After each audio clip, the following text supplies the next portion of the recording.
dan selama lebih dari sebulan membuatnya mengalami berbagai siksaan, membakar kulitnya, memperkosanya, dan memaksanya memakan kotoran manusia.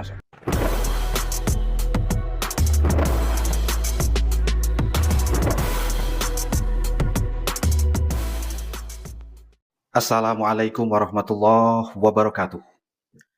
Salam jumpa sahabatku semuanya. Bersama saya Bang Fawa. Oke, malam ini Bang Fawa akan menceritakan sebuah kisah yang cukup menggemparkan. Kisah yang cukup mencengangkan pada waktu itu. Kisah yang penuh dengan darah. Apa itu sobat? Sebelum Bang Fawa ceritakan, apakah sobat bisa memikirkan atau membayangkanlah gimana kalau sobat semuanya, kalian semuanya ini ketika tidur dengan ditemani oleh guling atau ditemani boneka, dengan ngelonin boneka, tapi ternyata di dalam boneka itu sob, ada mayat yang terpotong-potong yang sengaja dimasukkan oleh pembuat boneka di dalam boneka itu. Gimana perasaan sobat semuanya?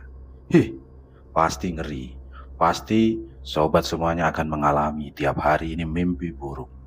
Pasti sobat semuanya akan dihantui oleh arwah pemilik dari mayat yang ada di boneka itu.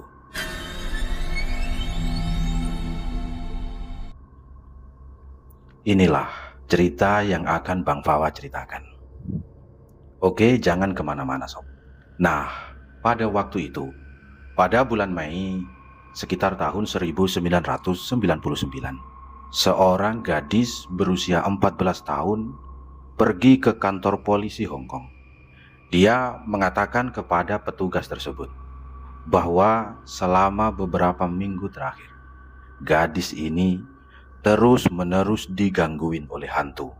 Terus-menerus diteror oleh hantu seorang wanita yang dalam penglihatan gadis itu, wanita itu diikat dengan kabel listrik kemudian disiksa sampai mati. Lah, mendengar hal itu, polisi menolak klaimnya.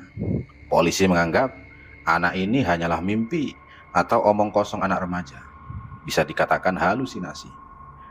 Namun setelah detail demi detail gadis itu menceritakan di dalam mimpi-mimpinya itu, polisi pun pada akhirnya mengiyakan dan melakukan penyelidikan kacang-kacangan, penyelidikan yang tidak serius, demi menghibur si gadis remaja ini, yang memang ketika melapor gadis ini terus-terusan menangis agar polisi mau menindaklanjuti laporannya. Lalu kemudian polisi mengantar ke sebuah flat atau rumah susun yang kumuh di wilayah atau di distrik Kowloon di daerah Hong Kong. Polisi ini asalnya sempat menolak permintaan si gadis untuk mengecek flat atau tempat tinggal atau kamar yang dia tinggali. Dia hanya memandang atau berdiri di depan flat itu tanpa mau mengecek ke dalamnya. Nah, karena si gadis ini terus-menerus memaksa sambil menangis, mungkin karena malu atau apa, akhirnya polisi ini pun mengalah dan mengecek flat tersebut. Inilah para sobat semuanya, saat canda-canda berubah menjadi teror yang nyata.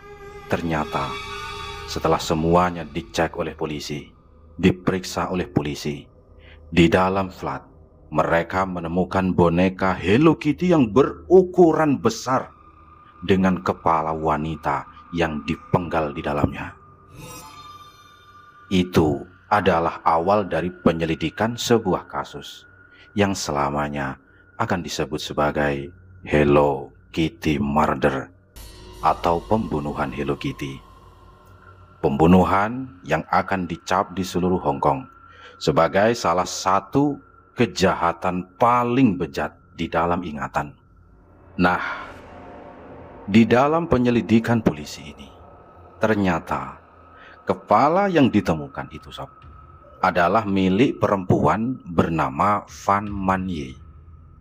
Dalam biografi kehidupan dari Van Man Ye ini sob, gadis ini bisa dibilang bernasib tragis bahkan sebelum dia dipenggal dan kepalanya dimasukkan ke dalam boneka. Dia pada waktu masih kecil, dia sudah ditinggalkan oleh keluarganya. Pada saat kemudian dia remaja, dia telah mengidap kecanduan atas narkoba dan sudah memulai karir prostitusi demi membayar kebutuhannya. Lah, pada usia 23 tahun, Van Manye ini sudah naik jabatan sebagai germo di klub-klub malam.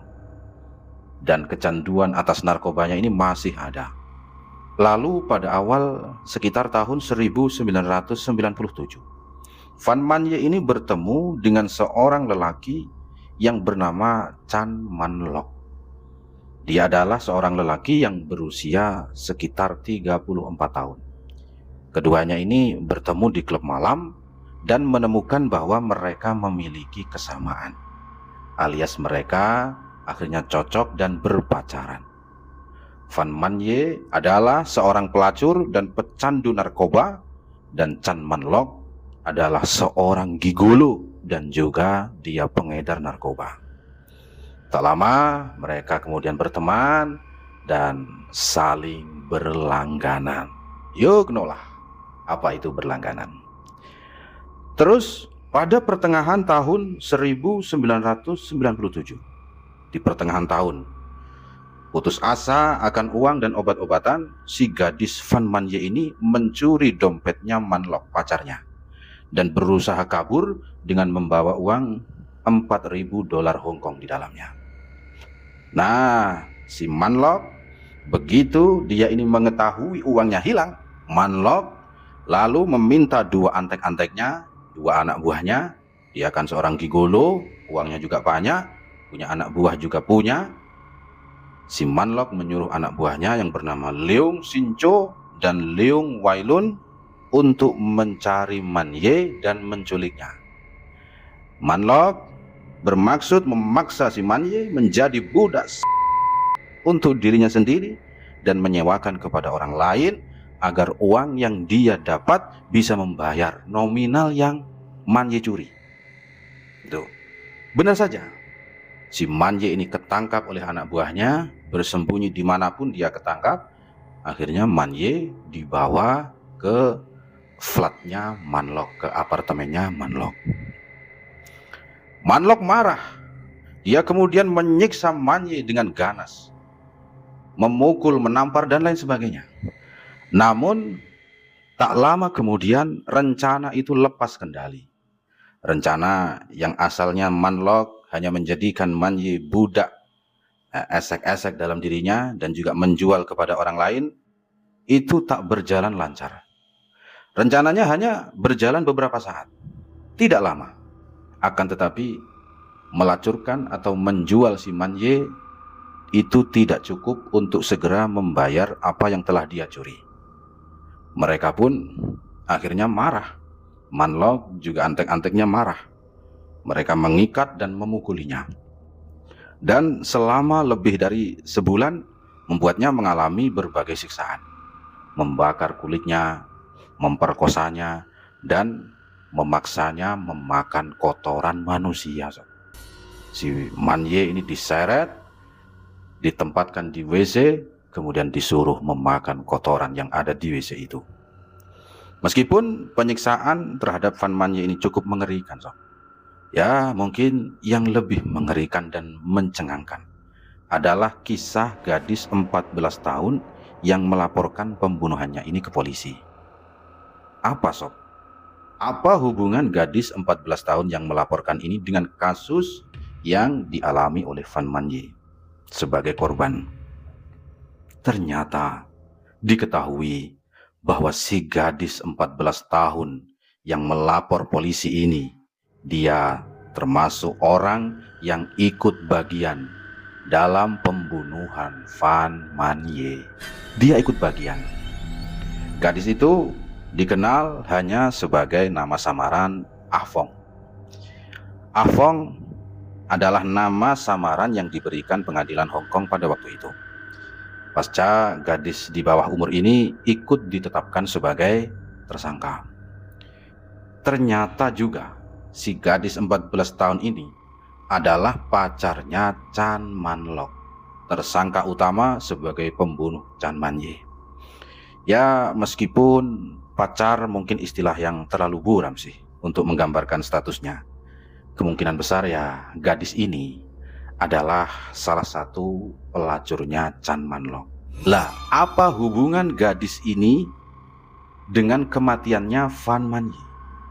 Ternyata sob, pada suatu titik ketika saat itu Ah Fong tengah mengunjungi trio yang menyiksa Manye di apartemennya Manlok. Dia, gadis ini, menyaksikan Manlok menendang kepala Manye 50 kali. Ah Fong kemudian diajak bergabung. Sebelum kemudian dia pun, si Ah Fong gadis ini, ikut memukul kepala Manye. Meskipun rincian tingkat penyiksaan yang dilakukan oleh Ah Fong ini tidak dirilis oleh publik, namun hal tersebut diketahui bukanlah karena paksaan dari Manlok. Ternyata memang dia ini tidak dipaksa oleh Manlok. Tatkala Ah Fong si gadis ini ditanya, kenapa dia ikut menyiksa Manye? Dia pun menjawab, karena itu menyenangkan saja. My God! Katanya menyenangkan. Sungguh sengklek gadis ini sob. Setelah sebulan disiksa, Ah Fong mengetahui bahwa Fan Manye ini sudah meninggal dalam semalam. Karena Chan Manlok dan juga antek-anteknya mengaku kepada Ah Fong bahwa dia telah meninggal karena overdosis metamfetamin atau overdosis narkoba. Nah, di sisi lain, sebagian besar ahli forensik berspekulasi bahwa luka-lukanya lah yang akhirnya membunuhnya. Kemudian setelah mengetahui Fan Manye ini sudah mati, para antek-anteknya atau anak buahnya Manlok memindahkan tubuh Manye ke bak mandi apartemen dan memotong-motongnya dengan gergaji. Kemudian setelah tubuh Manye itu dipotong-potong, mereka merebus masing-masing bagian tubuhnya untuk menghentikan peredaran darahnya. Hal itu memang juga berfungsi untuk menghilangkan bau dan memperlambat pembusukan sob. Mereka merebus tubuhnya Fan Manye menggunakan air mendidih di atas kompor yang sama ketika mereka buat untuk memasak sehari-hari. Para pembunuh itu merebus potongan-potongan tubuhnya dan membuangnya bersama sampah rumah tangga. Karena di daerah kota kan tiap hari ada truk sampah yang keliling untuk membuang sampah. Disitulah tubuh Manye dibuang. Anehnya, yang menjadi sangat aneh dan sangat tragis ini di sini sob. Kepala Manye tampak mereka simpan. Kepala Manye mereka tinggalkan. Kepala itu direbus. Juga sama, direbus seperti bagian tubuh yang lain. Direbus di atas kompor. Kemudian setelah mereka merebus kepala Manye di dalam kompor, mereka memasukkan kepala Manye ke dalam boneka putri duyung Hello Kitty yang besar. Kemudian menjahitnya kembali dan menaruhnya di tempat tidur. Bayangin brother, kalian semua ini tidur ketika ngelonin boneka, di dalamnya ada kepalanya mayat. Pasti ngeri kan? Dan percaya ataupun tidak percaya bahwa memang kamar tempat kepala Manye ini disimpan adalah tempat tidurnya Ah Fong. Entah berapa lama ya dia mampu tidur berdampingan dengan mutilasi kepala yang disamarkan menjadi boneka. Nah, meskipun begitu, Ah Fong ini mengakui sendiri bahwa setiap malam tanpa jeda dia ketika tidur bermimpi didatangi Manye yang menuntut balas. Ah Fong sih sebenarnya awalnya tidak peduli. Namun lama-kelamaan mimpi yang sama terus-menerus membuat Ah Fong terganggu. Saat dia mulai tidak kuat karena gangguan-gangguan teror hantunya Manye itu, saat itulah dia kemudian melaporkan ke polisi Hong Kong. Kemudian Ah Fong, si gadis 14 tahun, melaporkan semuanya, yang akhirnya menyeret Chan Manlok pacarnya beserta kedua anteknya ke meja hijau.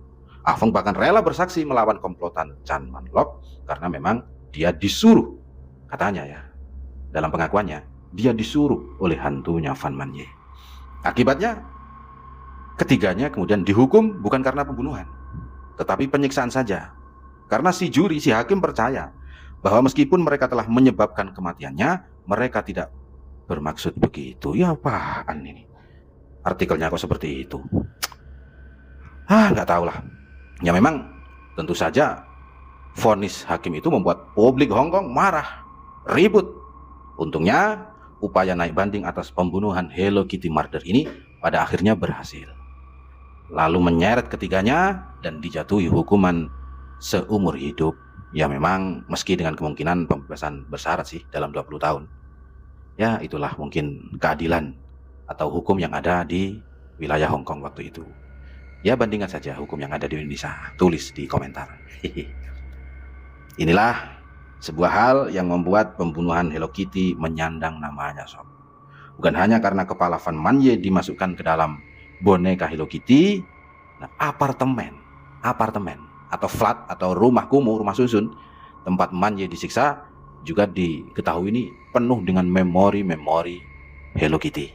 Mulai dari spray, gorden hingga handuk dan peralatan makanan, semuanya bergambar Hello Kitty. Menyadari fakta bahwa sosok karakter Hello Kitty ini yang friendly, yang sudah terkenal, ini menjadi saksi bisu penyiksaan dan pembunuhan paling keji sepanjang sejarah. Oke sob, demikian cerita Bang Fawa kali ini. Subscribe kalau berkenan. Semoga sobat, brother semuanya terhibur. Wassalamualaikum warahmatullahi wabarakatuh.